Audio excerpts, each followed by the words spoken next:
pessoal, boa noite. Prazer voltar aqui. O tema que nós vamos conversar hoje é extremamente delicado, né? Porque o Evangelho começa falando de uma maneira preventiva. Vamos ver o que diz lá no item 14 do capítulo 5. A calma e a resignação, auridas da maneira de considerar a vida terrestre e da confiança no futuro, dão ao espírito uma serenidade que é o melhor preservativo contra a loucura e o suicídio. Veja bem, a calma e a resignação, nós temos essas duas coisas prontinhas, sim, ou tem que conquistar? É? Eu sou calmo até pisar no meu calo. Quando pisa no meu calo, fico louco. Brigo de volta, bato, quebro, falo que não devo. O outro faz a mesma coisa, a loucura instala. Não é isso? O que é um louco? É um doente, na classificação das doenças mentais, é um doente que não tem noção exata das suas ações. Porque quando a gente tem noção, a gente breca. Vou pôr a mão no fogo, vai queimar, não? Não põe. Mas se eu tiver embriagado, se eu tiver usado substâncias alucinógenas, eu nem vejo. Eu ponho a minha mão no fogo, eu pulo numa piscina sem água, faço uma série de coisas que eu não faria se eu tiver consciente. Tá? Então, a calma, né, e a resignação. O que é a resignação? Tem um outro capítulo do Evangelho que fala disso, da obediência e da resignação. O que é a obediência? Está lá no Evangelho, é o consentimento da razão. Eu paro, eu analiso. Então, se a minha mulher fala para mim, olha, não saia no carro, ou tenha cuidado, porque eu saí agora há pouco e achei que o freio não está bem.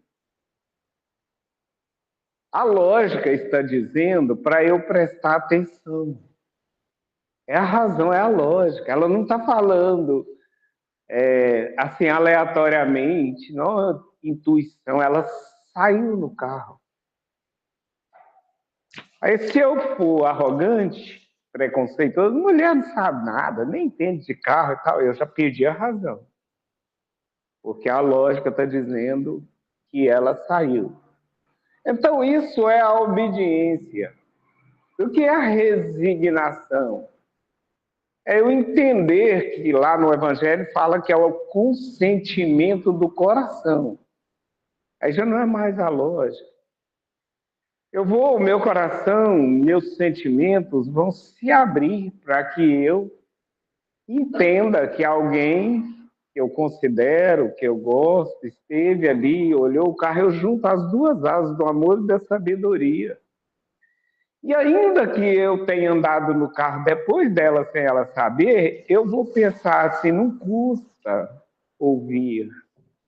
É o consentimento do coração, para que causar problema? Então, essas duas forças, elas nos ajudam a viver uma vida mais plena. E quando chega aqueles problemas mais sérios, que doem, que arrebentam, que você fala assim, cara, eu não quero viver. Todo mundo passa por isso. Né? Tem questões na nossa vida que você fala, não é que eu quero me matar, mas eu não quero viver mais. Se for desse jeito, não serve. A pessoa fica sem saída. Ficar tá ruim, ir embora tá horrível. O que eu faço? A primeira palavra, a primeira frase que a gente ouve, que é bom a gente prestar atenção, a pessoa que ainda não adoeceu, ela fala assim, eu queria sumir. Como é que alguém some? Já dá para ligar uma anteninha aí. Quero sumir. Queria desaparecer. Eu queria mudar desse país, ir para um outro. Onde que não tem gente? Para que lugar você vai que não tem problema? Então não é possível sumir. Sumir seria sumir de mim. Ah, mas são as pessoas da minha família, da minha casa, do meu trabalho e tal. Isso é um jeito de responsabilizar o outro pelo que eu estou passando. Outros colegas de trabalho, outros membros da família convivem ali e não querem ir embora, não querem sumir. Eu vi aqui a dona Vilma orando pelos dirigentes. Tem gente que quer ir embora por causa do dirigente. Tem gente que vai para outro lugar, o dirigente de lá, não sei se é tão melhor, nem do outro. Então, nós precisamos pensar realmente o que queremos, o que está acontecendo. Aí tem insatisfações, meus amigos, são nossas. Às vezes a pessoa tem um problema em casa com a esposa, com o marido, fala, eu não aguento mais o fulano. Eu quero ir embora porque eu não aguento isso. Antes de casar, você já teve esse problema? Já. Eu não aguentava minha mãe, eu não aguentava meus irmãos, não aguentava. Então, o problema não é essa pessoa exatamente, são as dores que a gente carrega que fica difícil, às vezes, de suportar. Porque a hora que dói mesmo, a gente grita, a gente perde a lógica, perde a razão. Né? Quem já passou aí alguma vez pela emergência do Hugo sabe o que estou falando. É muito difícil para quem está com muita dor. O meu pai, alguns anos atrás, 20 anos, 25 anos atrás, teve um problema de próstata. E foi operado no Hospital Araújo Jorge. E eu fui passar a noite com ele. Na mesma enfermaria que ele estava, tinha um outro homem que tinha feito uma cirurgia, só que a situação era delicada, era uma fase já terminal, então as dores não davam folga com remédio nenhum. O meu pai em silêncio, sem dor, tranquilo, só não conseguiu dormir. Eu fiquei ali sentado, difícil de dormir numa cadeira dessa à noite. Então fiquei assistindo, mas o que tirou meu sono foi essa pessoa. Ela gritava tanto de dor, tanto, que aí eu fiquei pensando, gente, o que é isso? Em algum momento esse homem fazia orações que vibravam no meu coração lá dentro, assim, de tão sentida.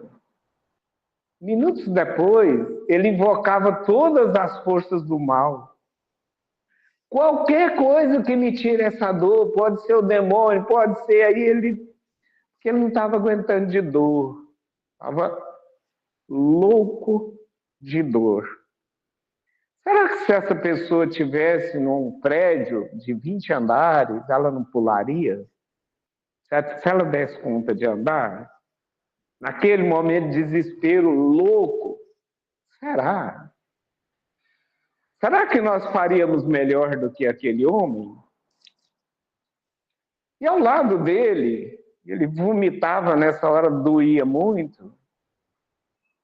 Um anjo, a mulher dele, não podia ficar lá, porque era uma enfermaria masculina. Não tinha ninguém da família dele, homem, se tinha, não foi. Então o hospital abriu uma sessão e ela ficou lá. A noite inteira limpando o vômito em silêncio absoluto. Ia lá, põe um pano assim, na cabeça daquele homem. Ele melhorava, ela equilibradíssima. Claro que estava lá dentro fervendo, né, gente?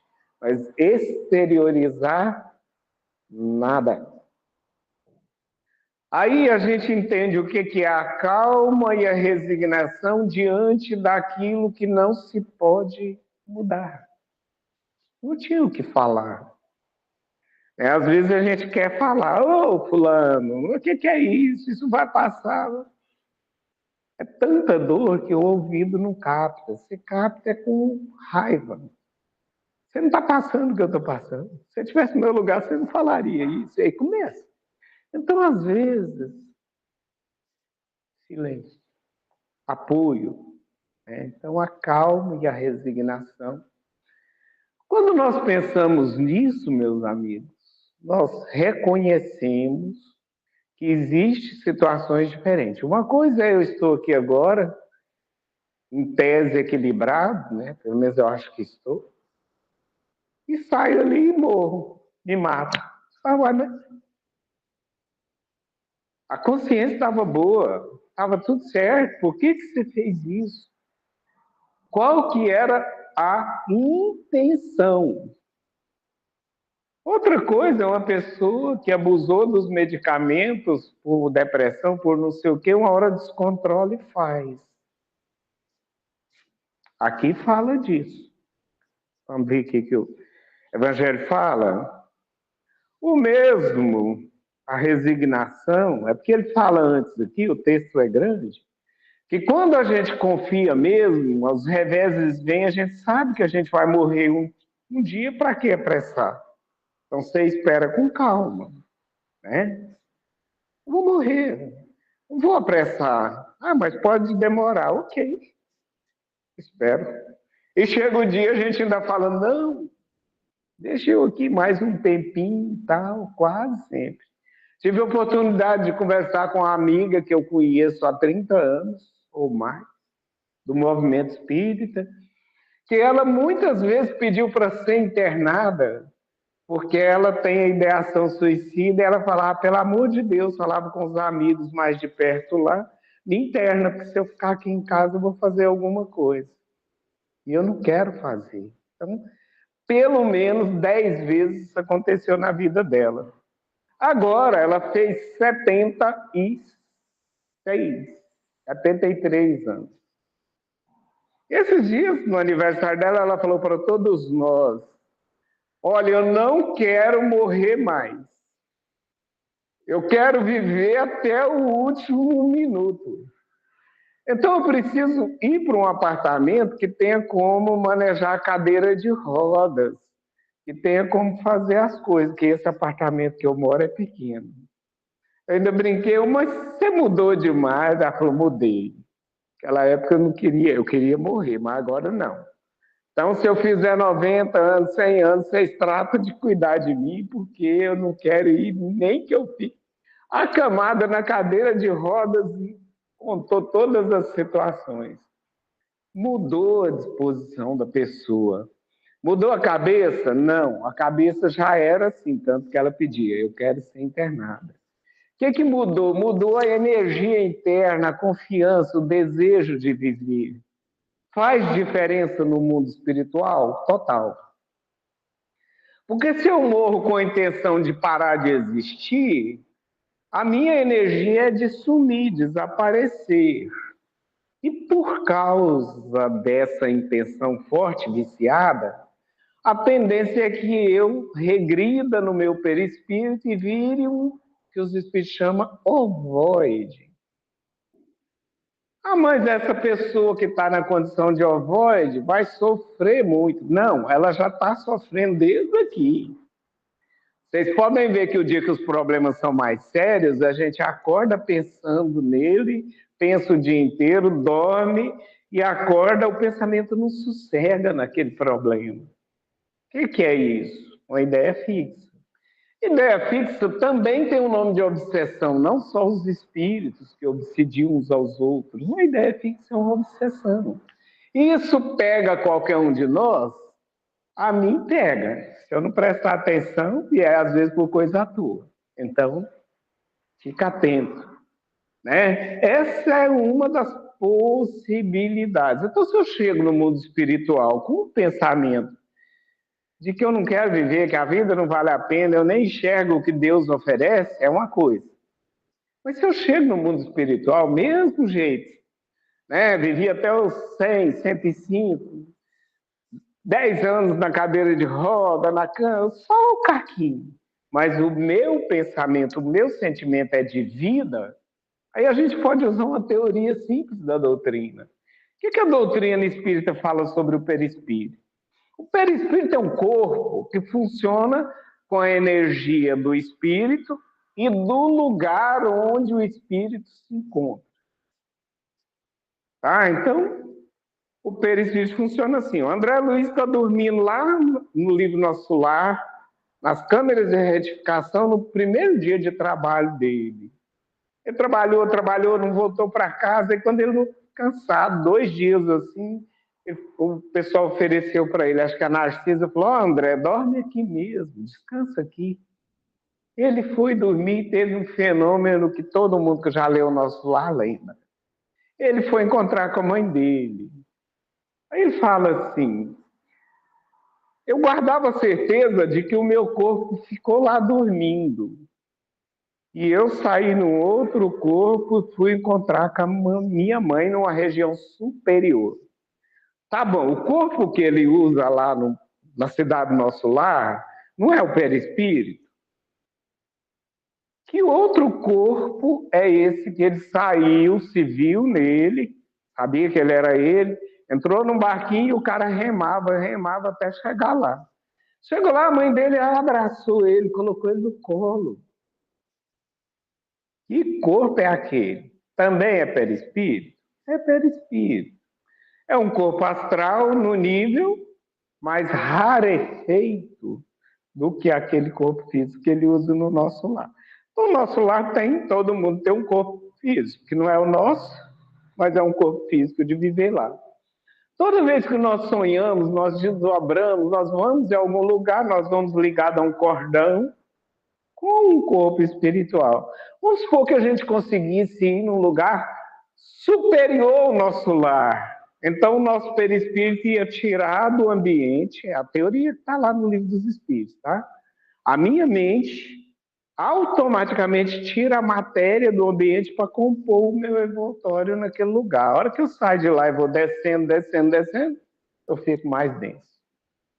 Então, se eu morro, esperei, aguardei, se eu suicidei, né, falando para aquelas pessoas que podem estar nos ouvindo do mundo espiritual, que passaram por essa provação difícil, né? E eu fixo a minha mente em Deus, no bem, na oração, o meu envoltório corporal, perispírito rarefeito, delicado, vai seguir um outro tipo de energia. Onde está o teu tesouro, está o seu coração. Então eu começo a ter cura. Demora. Se você fizer uma cirurgia hoje no hospital, né, eu pegar uma cirurgia plástica dessas caprichada mesmo, que dia que você vai estar bem? Uma semana? Não. Um mês? Se a cirurgia foi daquelas que deixa aqueles abdômen tanquinho assim, que a pessoa opera sentada, 45 dias ela nem deita. Ela dorme sentada. Porque não é possível distender os músculos retroabdominais e o resto que mexeu. Então, meus amigos, o pensamento, a intenção é tudo. Quem passou pela experiência do suicídio, está passando, tá, nesse momento, ou um familiar que se foi, nenhuma das ovelhas que o Pai concedeu a Jesus se perderá. O Espiritismo tem 2 objetivos: esclarecer e consolar. O esclarecimento tem que ser até onde consola. Então, nós não podemos nos prender ao Vale do Suicida, aquela situação lá, porque o Camilo Castelo Branco, que é o autor do livro, na psicografia da Ivânia Amaral Pereira, ele não estava alucinado, ele não estava nada de doente. O que aconteceu com ele? Ele teve uma doença, deficiência visual. Naquela época se falava diretamente a cegueira e ele não aceitou. Já idoso, cego eu não vivo, prefiro morrer. Rebeldia? Total. É coisa da nossa vida, né, gente? Tem dia que a gente faz coisa aí que não deveria. Enfim, a misericórdia divina fala: não, volta para o caminho, meu filho. Senhor, eu estou com vergonha do que eu fiz. Não são os sãos que precisam de médico. Volta. Só recomeça. Continua. Tá? Então ele morreu numa situação diferente. Ele não pensou em mais nada, não pensou em família, não pensou em nada. Ele simplesmente não aceitou. Falou: eu vou acabar mesmo. E aí foi lá e eliminou a própria vida. Aí ele foi para uma região de gente com a mesma rebeldia, que, em última instância, é enfermidade mesmo, gente. né? Uma pessoa que tem consciência da vida, ela não tem rebeldia, ela entende. O médico fala: oh, você vai fazer uma cirurgia, é bom para você. Você está diabético, você não pode comer doce. Ah, mas eu quero. Não. Você quer, mas não pode. Você que usa a resignação fala: cara, melhor para mim, não é para o médico. Eu preciso fazer isso. Para quem? Para mim. Então, meus amigos, quando nós pensamos nisso, o André Luiz vai lá e volta. Quando ele chega no nosso lar, ele retoma aquele corpo e vai trabalhar. E no filme a gente vê uma situação assim, toda vez que a mente dele ia lá para o umbral, ele começava a sofrer. Ele saía do hospital e começava a sofrer. Então, o poder da mente e do coração juntos é o recurso que a gente tem para sair fora desses processos obsessivos de ideia fixa, obsessivos de sintonia com os espíritos menos felizes. Encerrando, eu queria lembrar coisas que o Espiritismo nos ensina. Não é possível matar a vida. É possível matar o corpo. Mas a vida é impossível. Então, alguém que está dentro de um carro muito estragado, que dá muito problema, ele vai lá e põe fogo no carro, só que ele está preso lá dentro. Não tem como sair do corpo para matar o corpo, aí você já morreu. Então, é isso. É difícil? É difícil. Tem solução? Sempre. Missionário da Luz, o André Luiz, tem um caso de um cara que simula um homicídio e, na verdade, ele fez um suicídio, jogou a arma e tudo bonitinho. A mulher dele desesperou. Aí pede a intercessão do Alexandre. Durante o sono, eles levam essa esposa para conversar com ele, mas antes socorre ele. Ele estava abandonado no lugar lá da morte, alguns obsessores que sugam energia estavam ali. A equipe espiritual de pronto orou, tirou a equipe de obsessores que estava ali, levou esse companheiro para um abrigo temporário, melhorou a condição dele para ele receber a esposa e trazer algum consolo. Aquele homem não foi para o Vale dos Suicidas comum que está lá no livro. Então, nós não podemos afirmar, desconsolando os outros, porque a gente não sabe quem é que tem um parente que faleceu. Às vezes a gente quer esclarecer demais, sai falando aí, quem morre pelo suicídio. Né? Na igreja fala que vai para o inferno, no centro espírita vai para o umbral e toca o terror. Não, gente. Nós não somos Deus, nós não sabemos o que está acontecendo na cabeça, no coração, muito menos com quem não sabemos nem os daqui, imagina quem partiu. Tá? Então não podemos matar a vida, podemos matar o corpo. A vida a gente mata com a preguiça, com outras coisas, né? Porque não evolui, então vai jogando fora a oportunidade. Esse é o primeiro ponto. E finalizando, a gente lembrar que hoje o número de pessoas que suicidam é altíssimo, inclusive jovens. A ciência tem um combinado de não divulgar, a ciência não, a imprensa, de não divulgar, porque muitas pessoas que estão no processo, quando ouvem, vai lá, tá? Mas a gente vive sabendo no centro, alguém que chega e tal, ó, um amigo, um irmão, alguém foi embora pelo suicídio.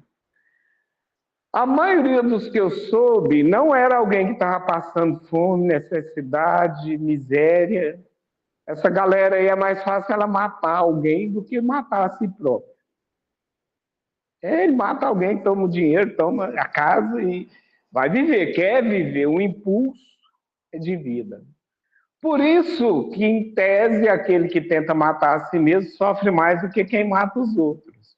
Porque um quer viver, o outro não quer. E a mente obedece àquilo que mora em nós. Então, preventivamente, diz André Luiz no livro Conduta Espírita, se eu não estiver errado. Em situações de muita alegria ou muita tristeza, não beba. Se você tem o hábito de beber, não beba, porque você perde o controle. Se você gosta de tomar sua cervejinha, sua taça de vinho, faça isso no dia que as coisas estão mais equilibradas. Então, cuidado. Substância de toda a natureza, tem muita barulho em torno da galera que usa o santo daime, ayahuasca, a gente sabe disso. Eu não estou aqui criticando nada, estou falando de algo que é real. A pessoa está com muita dor, procura o grupo lá. Até onde eu sei, o grupo não vai atrás das pessoas, não, é as pessoas que vão lá. E tenta resolver como tenta resolver com o álcool, como tenta resolver um cigarro atrás do outro. Qual que é o problema da pessoa? A droga, né, a substância que ela usar qualquer, que seja o chá, que seja bebida, é o menor problema dessa pessoa. Isso já é uma tentativa de resolver as coisas. Então, se quiser resolver, tem que ir no problema, lá onde dói, e não usar nada. Tá? Então, as pessoas buscam muito e tem algum consolo, algum alívio, né? Então, se você tem o hábito de tomar uma cerveja, está com um problema que não larga a sua cabeça um minuto. Você toma uma cerveja com seus amigos, 2, 3, 4, daí um pouco você desligou e sente bem. Sentiu bem? Nossa, foi legal, cara. Estava com as ideias ruins, querendo morrer, parei. Aí daí uns dias você volta, porque não resolveu o problema. A angústia volta. Aí você pensa, vou tomar outra cerveja, vou tomar outro vinho, vou tomar cachaça, seja lá o que for. E aí precisa de uma dose maior para relaxar. Daí, não, 2 vezes por semana eu tenho que tomar minha cerveja. Daí todo dia eu tenho que tomar minha cerveja. Chega um dia que a gente levanta e vai os alcoólicos o tempo todo para aliviar algo. Alivia, alivia. Por que as pessoas viciam? Tem prazer. Por que as pessoas viciam em Dorflex, Novalgina, Dipirona? Tem isso. Porque tira a dor. Por quanto tempo? Então, se quiser resolver a dor, tem que ver um diagnóstico correto e fazer o que tem que ser feito. Eu vou tomar um relaxante muscular. 1, 2, 5, 10. Você faz atividade física? Não. Você procurou um médico? Esses médicos dão remédio pra gente, eu não gosto. Preciso tomar meu remedinho. 1 ano, 10 anos. Um dia não levanta mais, vai para cadeira de roda. É possível evitar isso? É. Então, nas coisas simples, a gente vê a mesma coisa grave de todo lugar. Finalizando, orai e vigiai. Cada um de nós. Nós sabemos onde dói. Às vezes, nossos familiares não têm ideia que a gente pensa em morrer. Né? Quando eu era criança, pequena, a minha mãe brigava comigo por alguma razão, a primeira coisa que eu pensava, eu vou morrer, porque a minha mãe não gosta de mim. Se ela sonhasse isso, ela morria. Eu pensava, e ninguém me ensinou, nem nada, morava em mim, um lugar que... Se a minha mãe gostasse de mim, ela não brigava, ela conversava. Tadinha, ela estava fazendo melhor. Entendeu? Hoje eu falo, graças a Deus, que ela brigou. Mas na época eu não falava assim. Então mora em nós coisas que ninguém sonha. Daí a gente vê alguém maravilhoso, que está todo mundo batendo palma, morrer pelo suicídio, enlouquecer. O primeiro passo é dissociar, sair do corpo.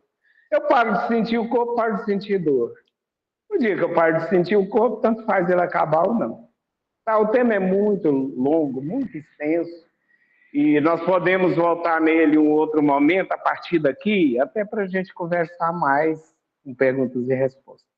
Eu vou ficar por aqui hoje. Eu espero que essas ideias nos ajudem a todos, no momento difícil, termos a resignação necessária para confiar em Deus e saber que Ele nos colocou aqui. Com certeza, Ele vai saber o dia da gente voltar. Então a gente não vai pedir nem para ir embora logo, nem para ficar não sei quanto. O Senhor sabe o que cada um de nós precisa. Isso é fé. Muito obrigado. Boa noite.